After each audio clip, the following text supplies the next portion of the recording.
सारे भक्तों का जीवन संवारती हो मेरी पद्मावती माँ की आरती।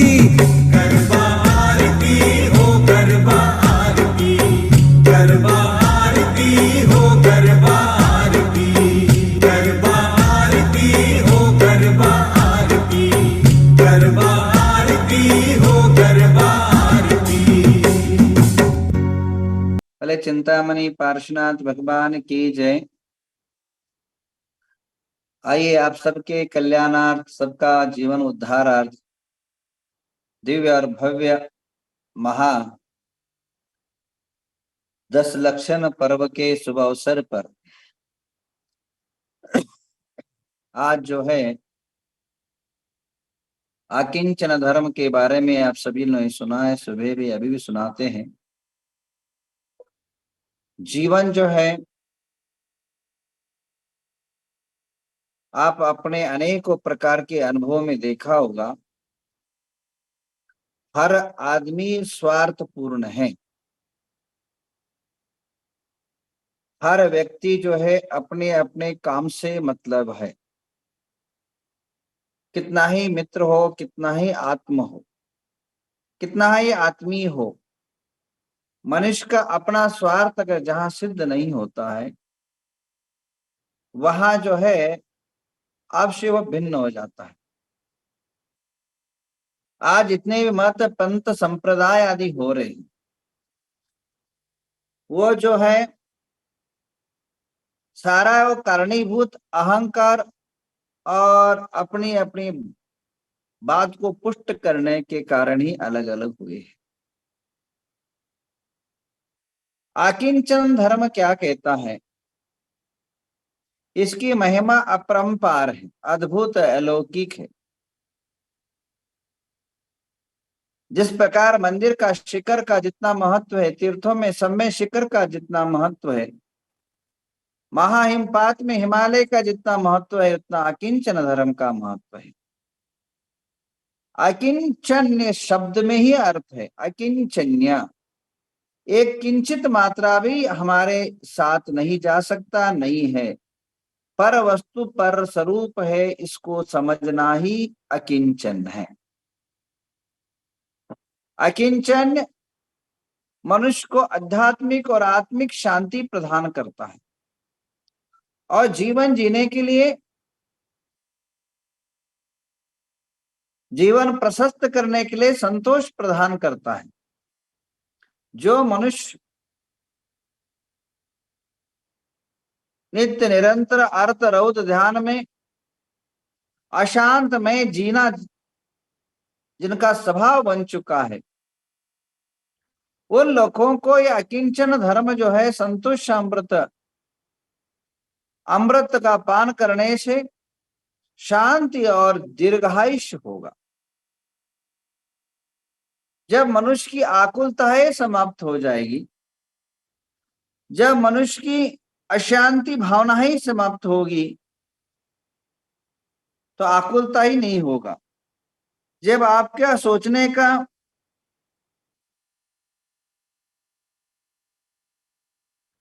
जब आपका एक दूसरे के प्रति अति आसक्ति भावना है, वो आसक्त भावना ही जब समाप्त हो जाएगी, ग्रद्धता ही जब समाप्त होगी, ममता और ममकार भावना ही जब समाप्त हो जाएगी, तो कोई वस्तु से वियोग और संयोग से कोई फर्क नहीं पड़ेगा। आदमी को दुख कब होता है? आदमी को जब कष्ट हृदय के अंदर कब निर्माण होता है? जब आपने अपना मान लिया तो दुख होता, अगर नहीं माना तो।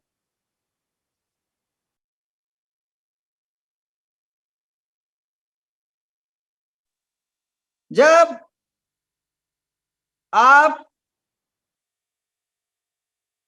पर वस्तु को परस्वरूप अगर मानने लग जाए तो कभी भी आपको दुख और कष्ट नहीं हो सकता है। उदाहरण के तौर पर सभी लोग सुबह सुबह उठ करके न्यूज़पेपर पढ़ते हो। जब न्यूज़पेपर पढ़ते हैं, पढ़ने में हेडलाइंस पढ़ लेते हो, वहां ऐसा हुआ, वहां ऐसा हुआ, वहां ऐसा हुआ। उसमें हर ऐसा कोई पेपर दुनिया का नहीं होगा जहां मर्डर, हत्या और मरण की खबर या समाचार न हो। देश इतना बड़ा है कि नित्य प्रति कोई ना कोई मरता है, कोई ना कोई दुर्घटनाएं होती है, कोई ना कोई शोककारी घटनाएं दिन भर में घटती रहती है। आपकी आंखों में आंसू नहीं आएगा, कभी मन के अंदर वेदना नहीं होगा, परंतु पढ़ते पढ़ते पढ़ते आपने पढ़ लिया कि कोने में कि आपका कोई रिश्तेदार का कुछ ऐसा क्षति हुआ, दुख हुआ, शोक हो गया है, दुर्घटना हो गया है, तुरंत आपके मन के अंदर अचलित विचलित भावनाएं पैदा हो, क्योंकि उसको आपने माना है। मनुष्य ही मनुष्य मरा है, परंतु आप में कोई खेद नहीं है, परंतु एक जगह कहीं एक आपका रिश्तेदार का नाम आ जाता है जिसने आपने अपने को मान लिया है, आपने उसको मान लिया है, मन से उससे आप समर्पित हैं, तो आपके मन के अंदर दुख निर्माण होता है। बस मानने से ही सब कुछ है, अगर ना माने तो कुछ भी नहीं है। तो आचार्य क्या कहते भाई, तो मानने की आवश्यकता क्या है? जहां देह अपनी नहीं तहां ना अपना कोई। जब तुम्हारा देह ही अपना नहीं है, तुम्हारा संसार ही अपना नहीं है, जब तुम्हारा ये ईट पत्थर का बना हुआ मकान है वह एक पुद्गल है, जब आप तुम समझोगे तो पर वस्तु के अंदर वियोग होने से आपके अंदर दुख निर्माण किस बात का। और एक उदाहरण आपको दूं, यार अमेरिका ಹೊರಗಡೆ ಯಾರದಾರು?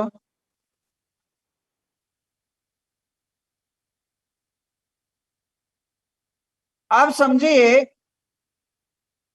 आपका कहीं जाना हुआ, आप कहीं टूर में जा रहे हैं, अगर आपका टूर हो गया कहीं जाना और जाते जाते अचानक रास्ते में आपको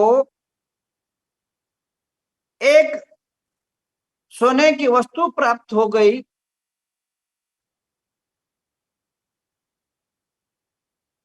और सोने की वस्तु प्राप्त होने के बाद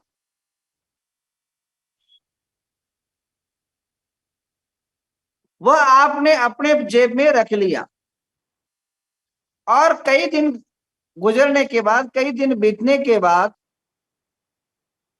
आपको उससे प्रति बहुत ही जो है लगाव हो जाता है,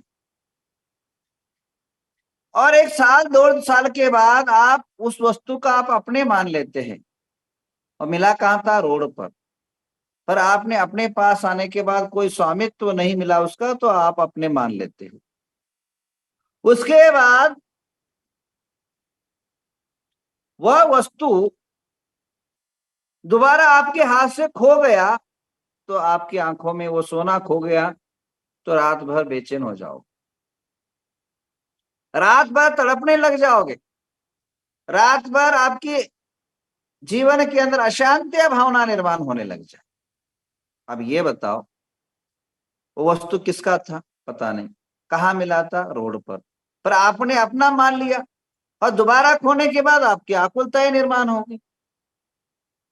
जब वस्तु, अगर आप इस बात को इस तरह विचार करने लग जाओ कि वह वस्तु पराया था और पर के पास चला गया, दूसरों के पास चला गया, और इतना ही अगर मूड बना लो, इतनी ही भावना बना लो, तो निश्चित रूपे ना आपके जीवन के अंदर कभी दुख और कष्ट नहीं हो सकता है। भावना के अंदर या परिवार के अंदर परिवार का वातावरण कभी उस टाइम पर अशांत वातावरण नहीं तैयार हो सकता है। जिस दिन अगर सोना मिला था, पूरा आप लोग खुश थे, और जैसे सोना चला गया तो पूरा माहौल बदल गया। इसी प्रकार यह देह जो है, जहां 24 घंटा आपके साथ रहता है, आपके माता के कुख से जन्मा ये देह, यह आपका नहीं, यह भौतिक वस्तुओं से निर्माण है, धान्य से निर्माण बना हुआ है, प्राकृतिक संपदा है। ये देह जो है ना, ये धान्य से, खाद्य से, लेह से, पेय से बना हुआ ये देह है। और अंतवा ये जब इसके अंदर से प्राण पक्र उड़ जाएगा, जीवात्मा चला जाएगा, तो ये वापिस कहाँ जाएगा? जहां से यह निर्माण हुआ था उसी मिट्टी के अंदर, उसी भूमि के अंदर समा जाएगा। एक संयोग, एक योग, एक निमित्त मात्र था। हम आप एक साथ कुछ क्षण के लिए मिले। जैसे पक्षियां रहती है, योग्य पक्षियां जो है रात को रेन बेसार एक पेड़ पर कर जाते हैं, और जैसे शाम ढलने लग जाता तो उधर इधर दसों दिशाओं से, दिग दिगांतर से पक्षियां एक पेड़ में निवास करती है। और जैसे सुप्रभात हो जाता है तो अपने अपने कार्य के बस दिग दिगांतर में वापिस चले जाते हैं। इसी प्रकार हमारा ये जो जीवन है एक मेला है। मेले में जैसे अनेक गांव से अनेक लोग इकट्ठा होते हैं, और जैसे मेला समाप्त होता है तो अपने अपने कार्य की ओर चले जाते हैं। वैसे ही इस देह के जीवन के अंदर ना जाने कोई नरक से, कोई त्रेन से, कोई मनुष्य से एक परिवार में इकट्ठा हो जाते हैं। आज जिसकी जैसे जैसे आयुष समाप्त होती है वैसे वैसे उसी प्रकार अपने अपने चले जाते हैं। इस तत्व को समझना ही भेद विज्ञान को समझना जाता है। अकिंचन धर्म को जो समझता हो वो भेद विज्ञान को समझ लेता है। आत्मा और शरीर अलग अलग, इस तत्व को समझने के लिए अकिंचन धर्म को समझे। और अकिंचन की मूर्ति स्वरूप जो है सबसे बड़े जो है हमारे दिगंबर साधु है। दिगंबर साधु की जो चर्या है वो अकिंचनत्व स्वरूप रहता है। आजकल आप सब अकिंचन धर्म स्वरूप, उस निज स्वरूप, निजानंद स्वरूप, प्राकृतिक स्वरूप, मुनियों की सेवा, वैयावृत्ति और उनके अनुतत्व पर चले। इन्हीं भावनाओं को बहते हुए आइए भगवान पार्श्वनाथ की हम सब अनुष्ठान करते हैं। और सुबह ठीक जो है, सुबह ठीक 7 बजे, कल जो है गुरुवार है, भगवान महावीर, भगवान अंतिम तीर्थंकर परमात्मा की आराधना का दिन है। आप सब एकत्र आकर के नवग्रह झुंड के अंदर एक सब एक होकर के सभी लोग जो है महाशांति धारा देखे। भगवान महावीर का महान आशीर्वाद आप सभी के लिए महामंगल बनता है। भगवान महावीर का अनुग्रह और अनुकंपा आप सभी के लिए वर्तमान को जो समस्या है वर्तमान ही परिहार कर सकते हैं। वर्तमान को वर्तमान के लिए वर्तमान की आवश्यकता है। वर्तमान को वर्तमान का आशीर्वाद मिल जाता है तो वर्तमान सुधर जाता है, वृद्धि को प्राप्त होता है। और ज्योतिष के हिसाब से वर्धते इति वर्धमान, महावीर भगवान का जो पूजा अनुष्ठान शांति धारा जो कर लेता है उसके जीवन में बहुत ही अच्छा होता है और सभी धन धान यश कीर्ति आदि वृद्धि होती है। आइए सब सुबह ठीक शांति धारा के लिए पधारिए। अभी जो है हम सब मिलकर के भगवान पार्श्वनाथ के और विविध मंत्रों का जाप कर लेते हैं। उत्सगरम पासम पासम मंदामि कमगन मुक्कम विसहर विषनिन्नासम मंगल कल्याण आवासम विसहर पुलिंग मंतम कंठे धारे जो सयामनो दस्तगह रोगमारी दुट्ट जरा जंती वामम चिट्टो दूरे मंतो तुझ पनमो भोपुल होई नर तिरिय सुवी जीवा पावंति न दुख दोगम च त्वसम्मते लद्दे चिंतामणि कप्प बंबे पावंति अविघ्नं जीवाय राम रम ठानम यह संतो महायस्स बत्त भर निर्भहेन तादेव दिज्य बोए भोए पासम जिनम चंदम ओम ह्रीं श्रीं हरं नमि उनपास विसर्वसजन पुलिंगम ओम नमः स्वाहा। ओम ह्रीं श्रीं हरं नमि उनपास विसर्वसजन पुलिंगम ओम नमः स्वाहा। ओम ह्रीं श्रीं हरं नमि उनपास विसर्वसजन पुलिंगम ओम नमः स्वाहा। ओम ह्रीं श्रीं हरं नमि उनपास विसर्वसजन पुलिंगम ओम नमः स्वाहा। ओम ह्रीं श्रीं हरं नमि उनपास विसर्वसजन पुलिंगम ओम नमः स्वाहा। ओम ह्रीं श्रीं हरं नमो नपास विसर्वसदिन पुलिंगम ओम नमः स्वाहा।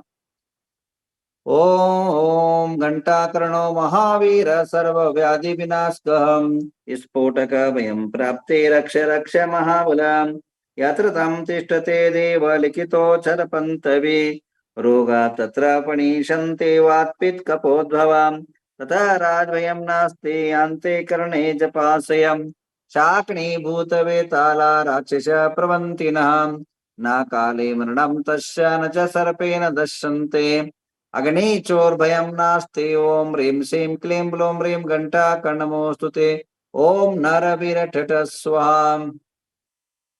ओम घंटा कर्णो महावीर सर्वव्याधि विनाशक स्फोटक भयं प्राप्ते रक्ष रक्ष महाबल यत्र तं तिष्ठते देव लिखितो छन्दन्ति रोगा तत्र पणेशन्ति वात्पित्कपोद्भव ततः राजभयं नास्ति अन्ते कर्णे जपाशयम् शाकनी भूतवेताला राक्षस प्रवन्तिनां न काले मरणं तस्य न च सर्पेण दश्यन्ते अग्निजोर्भयं नास्ति ओम ह्रीं श्रीं क्लीं ह्रीं घंटाकर्णमोस्तुते ओम नारवीरठठ स्वाहा।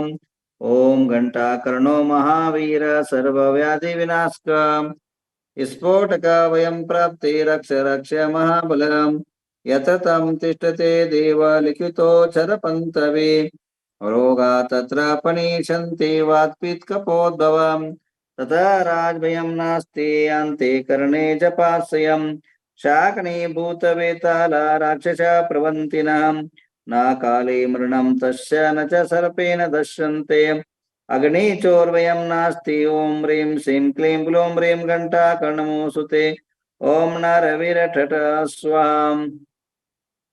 ओम घंटा कर्णो महावीर सर्वव्याधि विनाशक निस्फोटक भयं प्राप्ते रक्ष रक्ष महाबल यत्र तं तिष्ठते देव लिखितो क्षरपन्तवि रोगा तत्र पणीशन्ति वात्पित्कपोद्भवम् तथा राजभयं नास्ति अन्ते कर्णे जपाश्रयम् शाकनी भूतवेताला राक्षस प्रवन्तिनां न काले मरणं तस्य न च सर्पेण दश्यन्ते अग्निचोर्भयं नास्ति ओम ह्रीं श्रीं क्लीं ब्लूं ह्रीं घंटाकर्णमोस्तुते ओम नरवीरठठ स्वाहा। ओम घंटाकर्णो महावीर सर्वव्याधि विनाशकम् स्फोटक भयं प्राप्ति रक्ष रक्ष महाबल यत्र तं तिष्ठते देव लिखितो क्षरपन्तवे रोगा तत्र पणीशन्ति वात्पित्कपोद्भवम् तथा राजभयं नास्ति अन्ते कर्णे जपाशयम् शाकनी भूतवेताला राक्षस प्रवन्तिनः न काले मरणं तस्य न च सर्पेण दश्यन्ते अग्निचोर्भयं नास्ति ओम ह्रीं श्रीं क्लीं ब्लूं ह्रीं घंटाकर्णमोर नमोस्तुते ओम नरवीरठठ स्वाहा। ओम घंटाकर्णो महावीर सर्वव्याधि विनाशकम् स्फोटक भयं प्राप्ते रक्ष रक्ष महाबलम् यत्र तं तिष्ठते देव लिखितो क्षरपन्तवे रोगा तत्र पणीशन्ति वात्पित्कपोद्भवम् तथा राजभयं नास्ति अन्ते कर्णे जपाश्रयम् शाकनी भूतवेताला राक्षस प्रवन्तिनः न काले मरणं तस्य न च सर्पेण दश्यन्ते अग्निचोर्भयं नास्ति ओम ह्रीं श्रीं क्लीं ब्लूं ह्रीं घंटाकर्णमोस्तुते ओम नरवीरठठ स्वाहा। आइए महालक्ष्मी मंत्र का जाप। ओम ह्रीं श्रीं क्लीं क्रोम घंटाकर्ण महालक्ष्मी पूरय पूरय सुख सौभाग्यं कुरु कुरु स्वाम। ओम ह्रीं श्रीं क्लीं क्रोम घंटाकर्ण महावीर लक्ष्मी पूरय पूरय सुख सौभाग्यं कुरु कुरु स्वाम।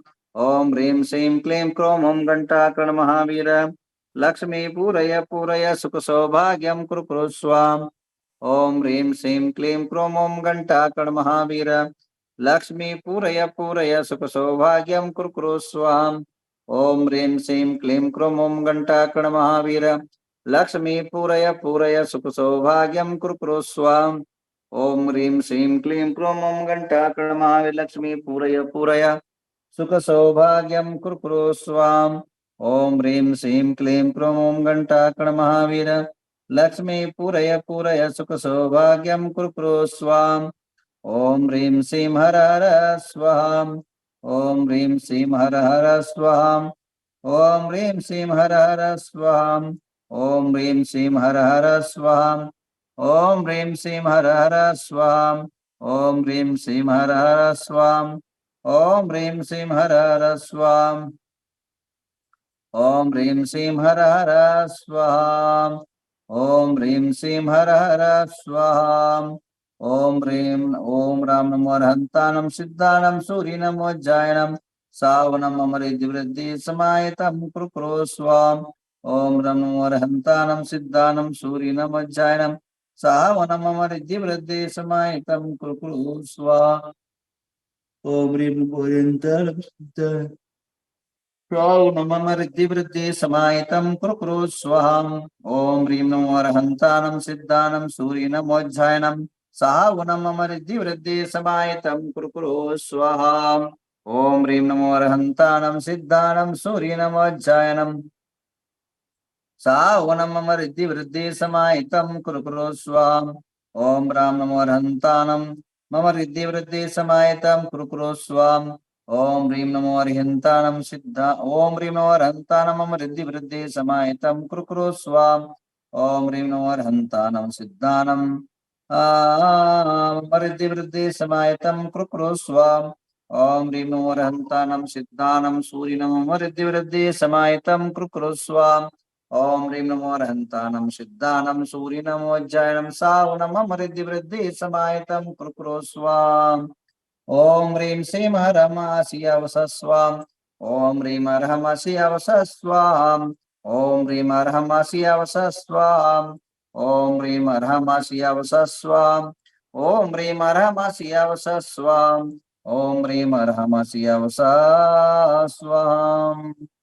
आइए, जीवन के अंदर कितने ही प्रकार के संकट परिस्थिति निर्माण हो, कितने ही समस्याएं निर्माण हो, तो सबसे पहले संकट और समस्याओं का निवारण का सबसे इजी और सरल तरीका ये है शांति धारा। जो मनुष्य भगवान महावीर की शांति धारा सुनता है, श्रवण करता है, उसकी अनेकों जो संकट है, दुख है, दरिद्रता है, वो नाश को प्राप्त हो जाता। जीवन के अंदर उत्कृष्ट पाने के लिए, जीवन के अंदर उत्तम शांति प्राप्त करने के लिए, जीवन के अंदर आत्मिक सुख प्राप्त करने के लिए सुप्रभात की सुबह सुबह आपको बड़ा अवसर योग मिलता है। आज के टेक्निकल युग के अंदर आपके घर के अंदर लाइव पहुंच जाता है।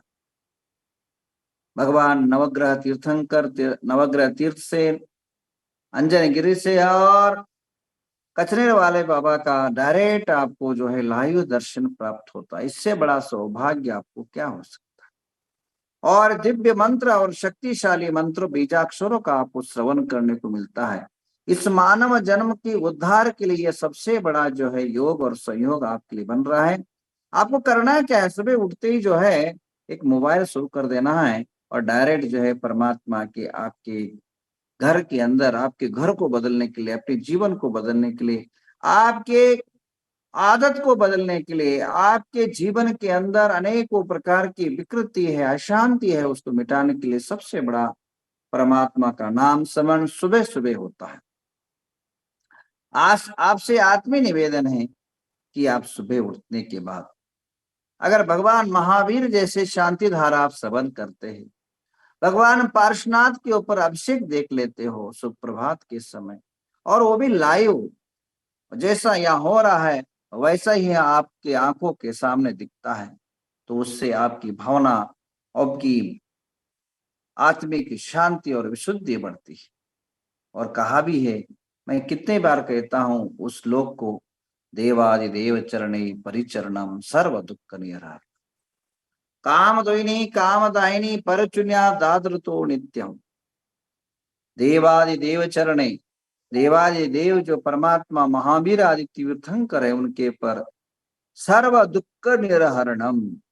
जो व्यक्ति सुप्रभात के समय,